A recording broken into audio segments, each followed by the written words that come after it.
सम सीमांत उपयोगिता नियम यह अर्थशास्त्र का इकोनॉमिक्स का एक बहुत ही इम्पोर्टेंट टॉपिक है और इसी टॉपिक के ऊपर आज हम डिस्कस करेंगे कि सम सीमांत उपयोगिता नियम किसे कहते हैं।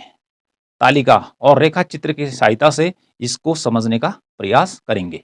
सम सीमांत उपयोगिता नियम को इंग्लिश में कहते हैं लॉ ऑफ की मार्जिनल यूटिलिटी। तो लॉ ऑफ मार्जिनल यूटिलिटी सम सीमांत उपयोगिता नियम। और जो सम सीमांत उपयोगिता नियम है इसका दूसरा नाम है प्रतिस्थापन का नियम या लॉ ऑफ सब्स्टिट्यूशन। तो इस प्रकार से इसको इस नाम से भी जाना जाता है, सम सीमांत उपयोगिता नियम के नाम से भी जाना जाता है, और दूसरा इसको प्रतिस्थापन का नियम या लॉ ऑफ सब्स्टिट्यूशन के नाम से भी जाना जाता है। इसी को आनुपातिकता का नियम भी कहते हैं। सम सीमांत उपयोगिता नियम क्या बतलाता है? तो जो सम सीमांत उपयोगिता नियम है यह गोसेन का दूसरा नियम है। सम सीमांत उपयोगिता नियम के बारे में जिस अर्थशास्त्री ने सबसे पहले बताया था उसका नाम था H गोसेन, जो कि ऑस्ट्रियन अर्थात यूरोप की एक कंट्री है ऑस्ट्रिया, उस देश का रहने वाला इकोनॉमिस्ट था। तो उसने सम सीमांत उपयोगिता नियम की व्याख्या की सबसे पहले। ओके जी, और यह उसका दूसरा नियम है। तो इससे पहले उसने एक नियम और बनाया था, एक नियम की और व्याख्या उसके द्वारा की गई थी, और वह नियम था गोसेन का, जिसे कि प्रथम नियम के नाम से जाना जाता है, और वह है सीमांत उपयोगिता ह्रास नियम या सीमांत तुष्टिगुण ह्रास नियम। तो गोसेन का जो दूसरा नियम है वह है समसीमांत उपयोगिता नियम, और जो पहला नियम है उसका वह है सीमांत उपयोगिता ह्रास नियम। तो सीमांत उपयोगिता ह्रास नियम या सीमांत तुष्टिगुण ह्रास नियम का वीडियो पहले से ही चैनल पर अपलोड है। तो आज हम डिस्कस करेंगे इसमें कि सम सीमांत उपयोगिता नियम क्या है। तो सबसे पहले गोसेन की परिभाषा, कि जिसका कि यो दूसरा नियम है और जिसने इसकी व्याख्या की थी उसकी परिभाषा पर नजर डालते हैं कि उसने इसमें क्या कहा है, अर्थात सम सीमांत उपयोगिता नियम किसे कहते हैं, और उसके बाद हम सरल भाषा में समझेंगे। क्या कहता है कि एक व्यक्ति कुल आनंद को अधिकतम करने के लिए विभिन्न आनंदों व तृप्तियों के बीच चुनाव करता है, क्योंकि उसके पास उन तृप्तियों की पूर्ति के लिए पर्याप्त साधन नहीं होते हैं, और साधनों की कमी के कारण वह बाध्य होकर उन आनंदों की पूर्ति आंशिक रूप से कर पाता है। और इन संतुष्टियों के बीच पारस्परिक संबंध इस प्रकार से होना चाहिए जब उनका उपभोग एक क्षण के लिए बंद कर दिया जाए तो सभी आनंदों की मात्राएं समान हो। ये जो परिभाषा है ये लिखी है H गोसेन ने सम सीमांत उपयोगिता नियम के बारे में।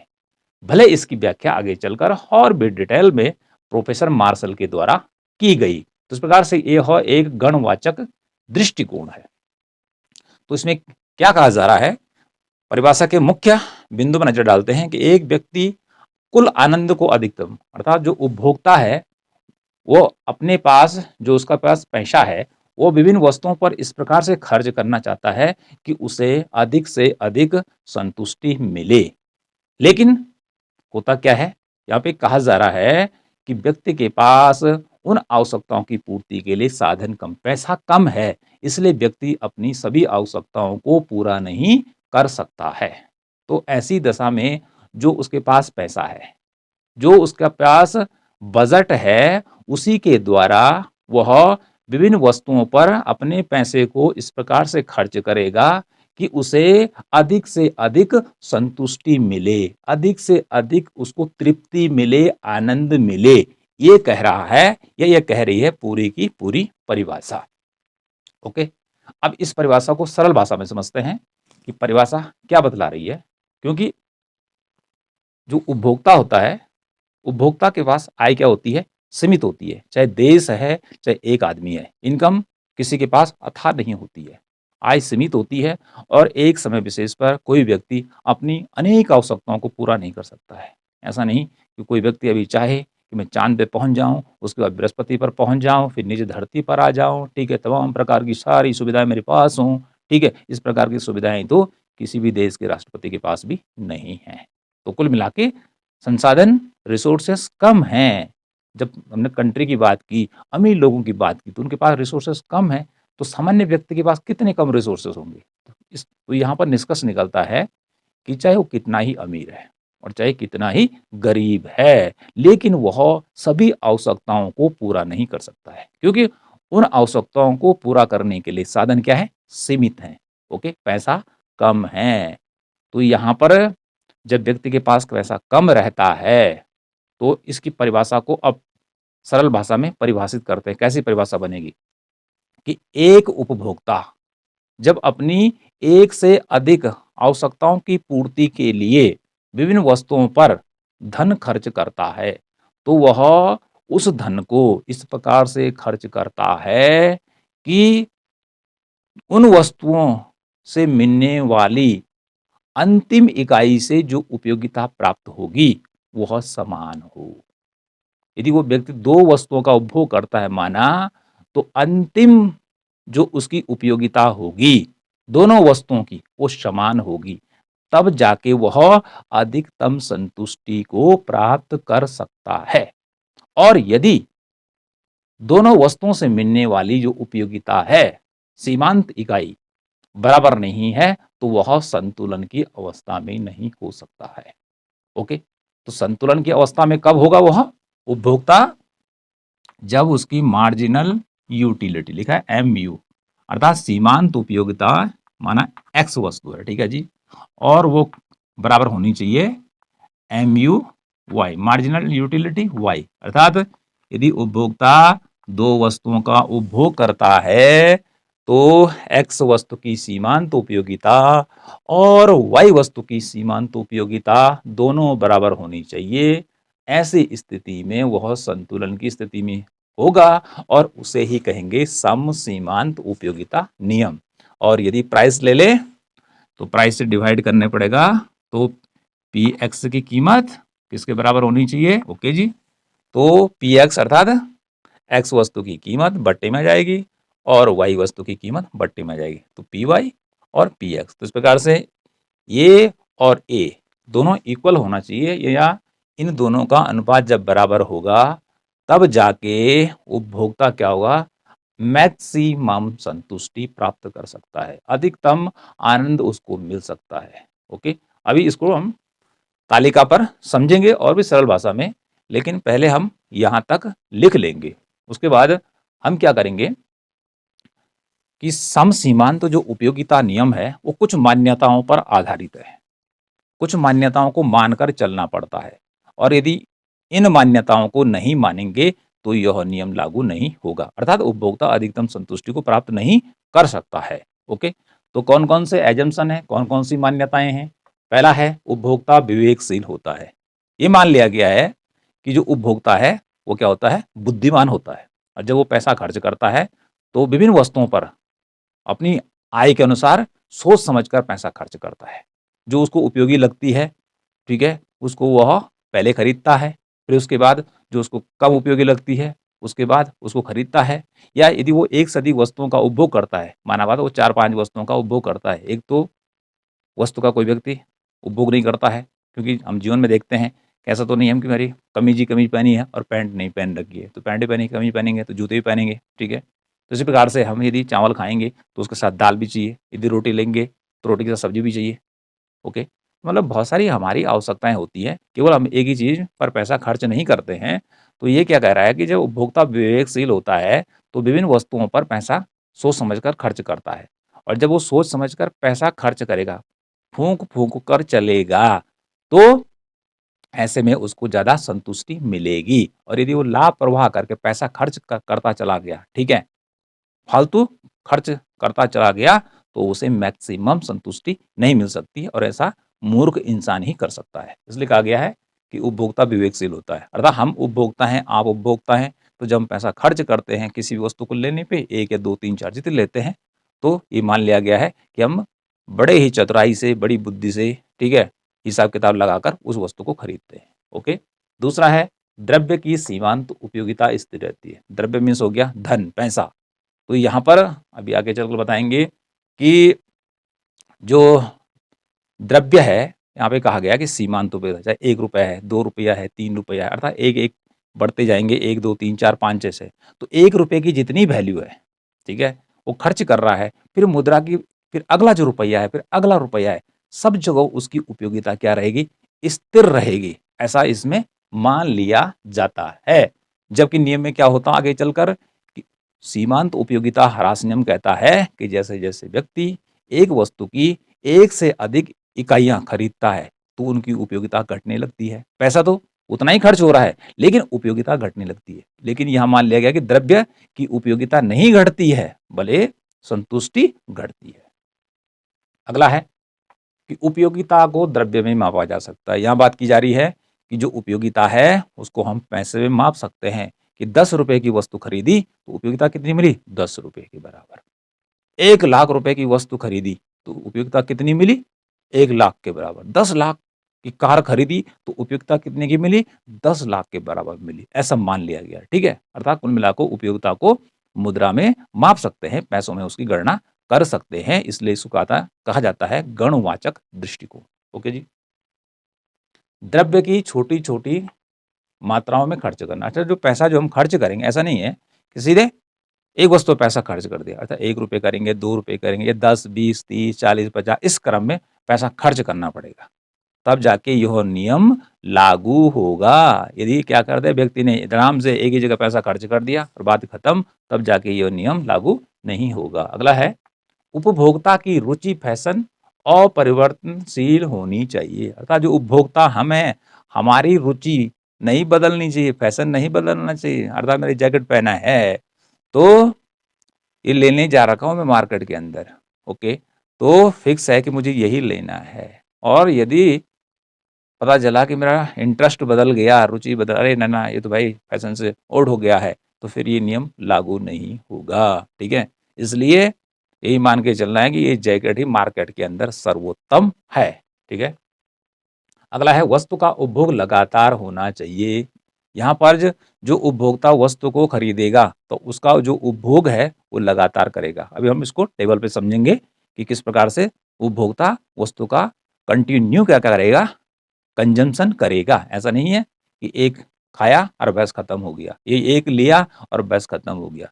मतलब थोड़ी-थोड़ी मात्रा में उसको यूज़ करता चला जाएगा, तभी जाके पता चलेगा कि यदि वो 2 वस्तुओं का उपभोग करता है, तो उनकी सीमांत उपयोगिता कब बराबर होती है। तो इस प्रकार से ये मान्यताएँ आपने याद रखनी है। यदि ये मान्यताएँ रहेंगी, तभी जाके समसीमांत उपयोगिता नियम या प्रतिस्थापन का नियम या आनुपातिकता का नियम लागू होगा।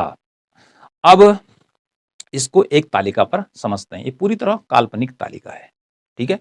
तो हमारा एक उपभोक्ता है, उपभोक्ता के पास कुल उसकी जो इनकम है वो माना 6 रुपया है, बड़ा उदाहरण नहीं लिया है, 6 रुपया है।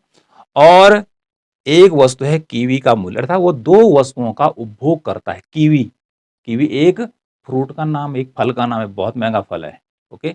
30-40 रुपए का केवल एक दाना मिलता है। तो कीवी, पक्षी मत समझना, ठीक है।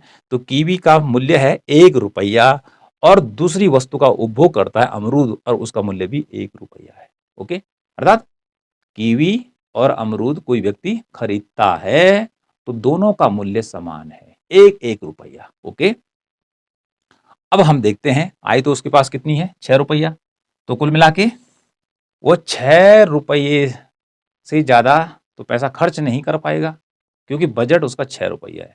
तो 6 रुपए के अंदर ही उसने अपनी आवश्यकता को पूरा करना है। यदि वो पूरा का पूरा 6 रुपए खर्च कर ले, या 6 से कम कर सकता है, लेकिन 6 से ऊपर जाके खर्च नहीं कर सकता है।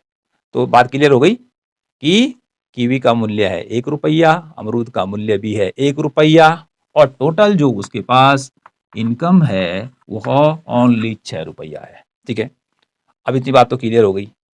और इसके बाद क्या करना है, एक कॉलम ए बनाना है, एक कॉलम ए बनाना है, और एक कॉलम ए बनाना है। 3 कॉलम इसमें तैयार किए जाएंगे। पहले में लिखेंगे द्रव्य, रुपये में जिसको वो खर्च करने वाला है, जो 6 रुपये उसके पास है।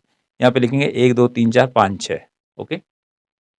उसके बाद कीवी से प्राप्त होने वाली उपयोगिता, यहाँ पे लिखा है मार्जिनल यूटिलिटी एक्स, अर्थात हमने इसको एक्स वस्तु मान लिया है, क्योंकि मैंने यहाँ पे आपको उदाहरण के द्वारा बताया था।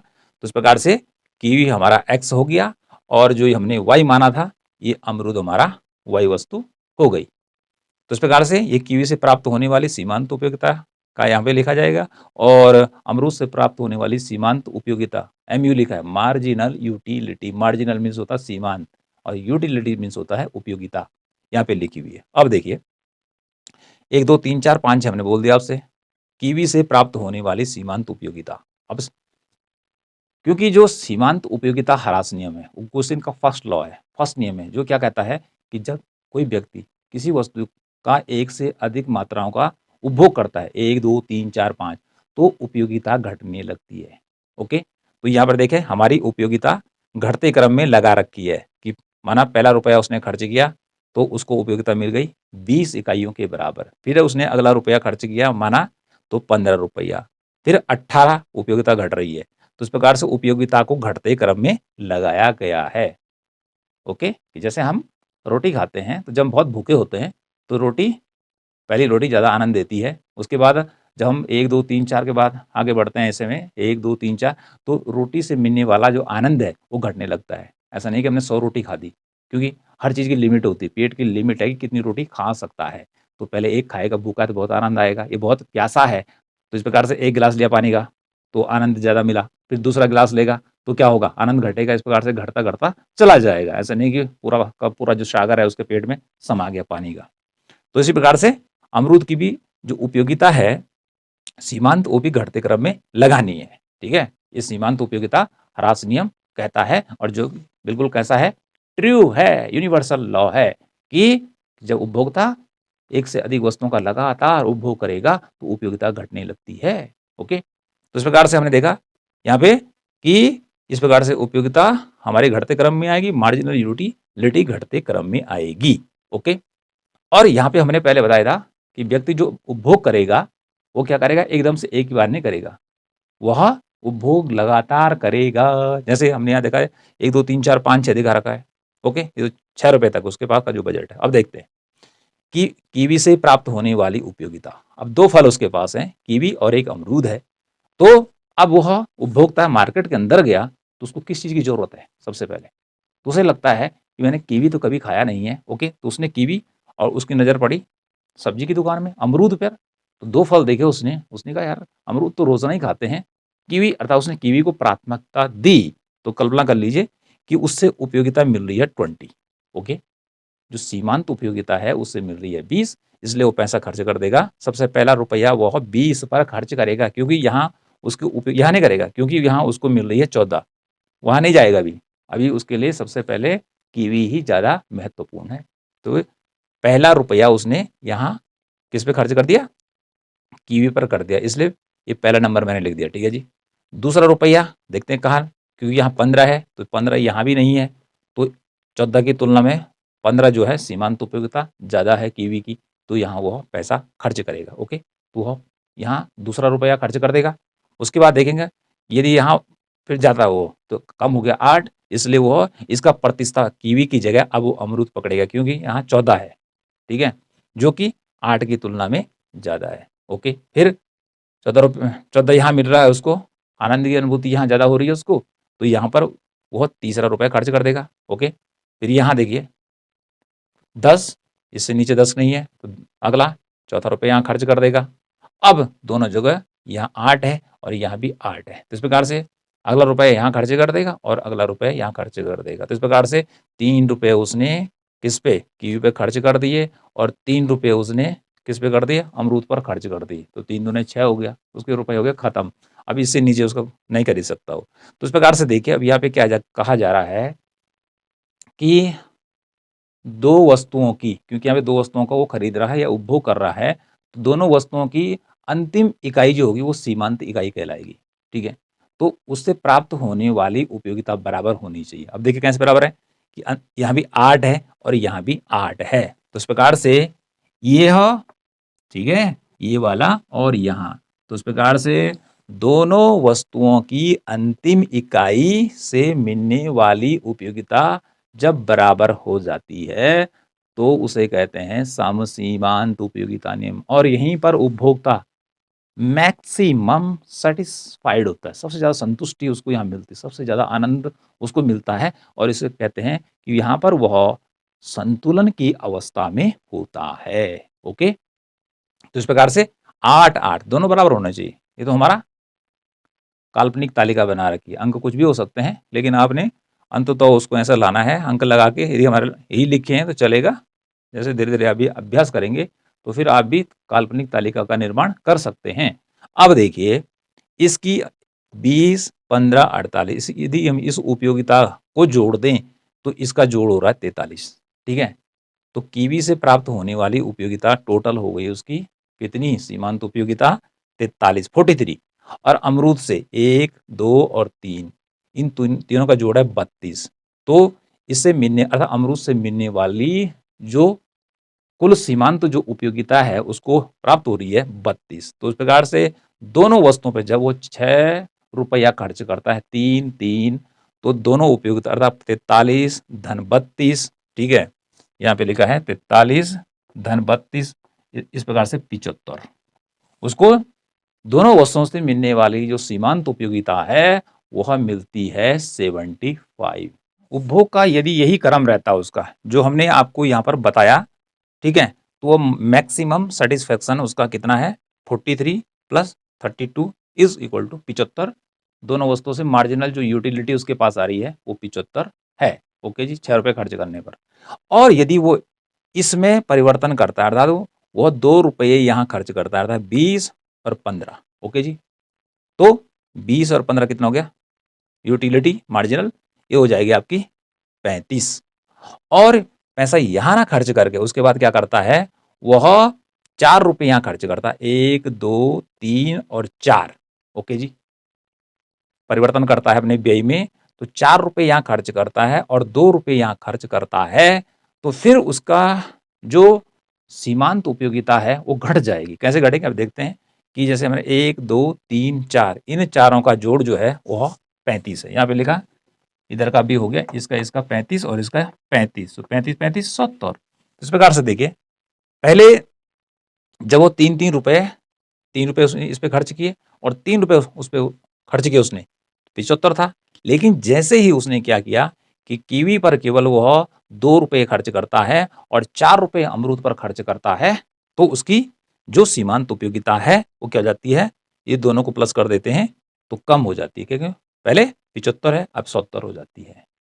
तो उपभोक्ता अधिकतम संतुष्टि कब प्राप्त कर सकता है कि जब वह 3 रुपया 1, 2, 3 इस पे खर्च करे और 3 रुपया इस पर खर्च करे, तभी जाके वह अधिकतम संतुष्टि को प्राप्त कर सकता है। तालिका की सहायता से रेखा चित्र को बताने से पहले एक बार पुनः सरल भाषा में सम सीमांत उपयोगिता नियम किसे कहेंगे या उसकी परिभाषा संक्षेप में कैसे लिखेंगे, तो उसको इस प्रकार लिखा जाएगा कि कोई उपभोक्ता अपनी आय को विभिन्न वस्तुओं पर इस प्रकार खर्च करे कि वस्तुओं की अंतिम इकाई से प्राप्त होने वाली उपयोगिता बराबर हो, तो उसे कहेंगे सम सीमांत उपयोगिता नियम। ओके, तो इस प्रकार से संक्षेप में इसकी परिभाषा को इस प्रकार से लिखा जाएगा। ओके, तो अंतिम इकाई से मिलने वाली जो उपयोगिता है वह बराबर होनी चाहिए। तो यहाँ पे फॉर्मूले में देख लेते हैं कि पहले भी मैंने आपको बताया था कि MUX बटे PX is equal to MUY divided by PY, अर्थात इसका और इसका जो अनुपात है वो बराबर होना चाहिए।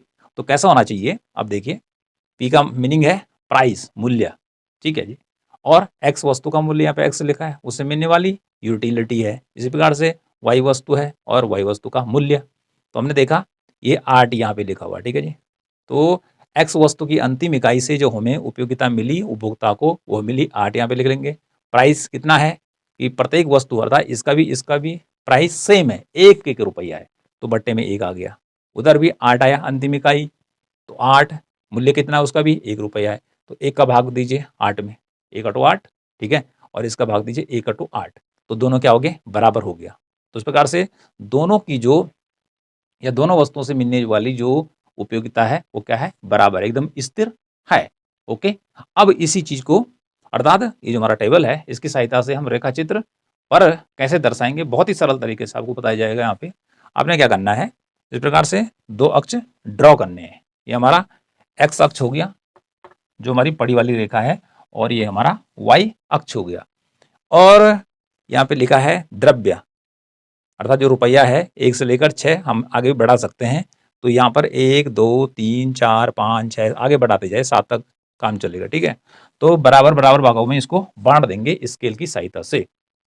अभी हमें नज़र डालनी है, क्योंकि सबसे ज़्यादा जो उपयोगिता है वो 20 है, तो हमने 20 भी दिखानी है, 15 भी दिखाना है, 8 भी दिखाना है। ओके जी, और 20 से तो ऊपर कुछ नहीं है और सबसे नीचे 1 है, तो कुल मिलाकर हमने 20 तक जाना है। ओके जी, तो इस प्रकार से हमने 4 के हिसाब से 4 कम 4 4 दूना 8 4 तिया 12 4 चौके 16 4 पंजे 20, और इस पे दोनों की यूटिलिटी आ जाएगी, मार्जिनल यूटिलिटी इसकी, इसकी भी और इसकी भी, अर्थात कीवी की भी और अमरूद की आ जाएगी। अब हमने क्या करना है कि हमारा जो फोकस है वो हमारा रहेगा कि अंतिम इकाई से मिलने वाली उपयोगिता दोनों की बराबर होनी चाहिए।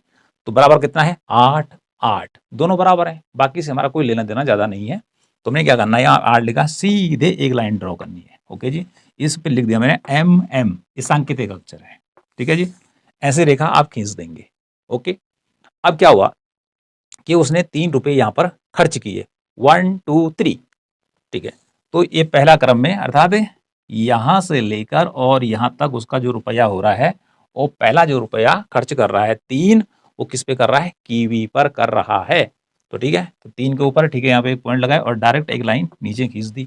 बाकी जो 3 रुपए बचे और, ठीक है, 1 2 3, 3 रुपए उसके वहां बचे, तो इससे आगे जाएंगे, क्योंकि 3 आगे कर रहा है, 3 दूने 6, तो 6 पे जाइए और यहाँ पे एक पॉइंट लगा दीजिए और लेखा नीचे ड्रॉ कर दीजिए। इस प्रकार से 3 इधर आ गया और 3 इधर आ गया, हो गया 6 बराबर। ठीक है, अब कुछ नहीं करना है, अर्थात और सरल भाषा में क्या करना है, अभी 3 से आगे जाएगा 6 हो गया। ओके जी, सरल भाषा आपने क्या करना है, यहाँ पे रखिए स्केल। ठीक है, और इस पॉइंट पे जैसे प्रकार से हम टायर से हमारा ये चला जाएगा इस प्रकार से। ठीक है जी, अब ये रेखा हमारी यहाँ पे टच होनी क्या है, बहुत जरूरी, 8 को दिखाएगी। उसके बाद अब ये वाला हमारा है, तो हमने इधर से क्या करना है, रेखा लेनी है, लेकिन वह इसको टच करते हुए निकल जाए यहाँ से, इस प्रकार से। ओके जी, तो ये जो हमारी पहली वाली लाइन है, ठीक है, ये एक्स वाली है और ये हमारी वाई वाली है। तो एक्स पर हमने क्या ले रखा है, एक कीवी, और इस पे क्या ले रखा है, अमरूद। इस पे हमारा अमरूद आ गया। ओके जी, अब देखिए ये नीचे की तरफ आ रहा है, अर्थात पहले 20 है, फिर 15 है, फिर 8 है, फिर 6, अर्थात सीमांत उपयोगिता ह्रास नियम के अनुसार जब उपभोक्ता कीवी की 1 से अधिक यूनिट ले रहा है, मात्राएं ले रहा है, तो उसको उपयोगिता घटते क्रम में मिल रही है। इसलिए ये जो रेखा है नीचे की ओर जा रही है, जो ये बतला रही है कि उपयोगिता लगातार घटती जा रही है। तो उसकी जब वो 3 रुपए किस पे करता है, कीवी पे खर्च करता है, तो यहाँ पर उसकी कितनी है, 8 है।